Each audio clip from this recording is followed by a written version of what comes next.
ఏరా ఎలా ఉన్నావు? నేను బాగానే ఉన్నానయ్యా, నువ్వెలాగున్నావు? బాగున్నాను రా. ఇంకేంటి విశేషాలు? ఏముంటాయనయ్యా, ఎప్పుడు ఉండి ఈ పల్లెటూరులో ఉండి బోర్ కొడుతుంది. నాకు ఏదైనా పని ఉంటే చూడయ్యా, నేను నీ కూడా వచ్చేస్తా. ఇంకెంతకాలం అని ఈ గేదెల్ని ఆవుల్ని మేపమంటావు?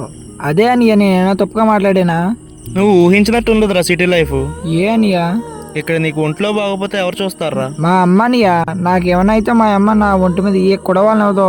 అదే అక్కడ అనుకో, నిన్ను కనీసం పట్టించుకోవడం కూడా ఎవరు ఉండరు. ఆ పరుగులు ప్రపంచంలో సంపాదించాలనే ఆపత్రయం తప్ప ఒకరినొకరు పట్టించుకోరు. ఊర్లో అమ్మే నాన్నే వదిలేసి ఎక్కడో 30,000 కోసం రోజు వాడితో మాటలు పడుతూ ప్రతిరోజు వాడితో నరకం అనుభవిస్తూ ఉంటాం. నువ్వు చెప్తుంటే అర్థమవుతుందన్నా, నువ్వు డైలీ అక్కడ ఎన్ని ఇబ్బందులు ఎదుర్కొంటున్నావు. ఊర్లో ఉన్నప్పుడు పండగ అంతా మేమే చేసేవాళ్ళం రా. కానీ ఇప్పుడు పండగకే ఊరు రావాల్సి వస్తుందిరా. అరే ఇప్పుడు వస్తావా నాతో పట్టణానికి?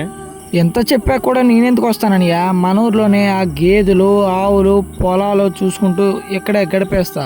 నేను రాను. ఇలానే చాలా మంది ఇష్టం లేకపోయినా ఇంట్లో బాధ్యతల వల్ల సిటీలో పనిచేస్తున్నారు. మీరు కూడా అందులో ఒకరైతే ఖచ్చితంగా కామెంట్ చేయండి.